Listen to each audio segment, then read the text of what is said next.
more. You want the knee to be pressing into the arm and the arm to be pressing in the knee. That's going to help lift the pelvic floor a little bit. You want to get more of a, this is like, eventually will be more of an angle, right, when she starts to twist open.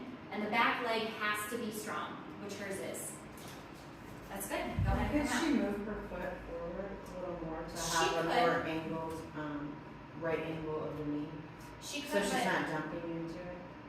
Yeah, she's not dumping into anything here that I can see. No, well, I understand her foot or her knee is over her feet, but so she's not.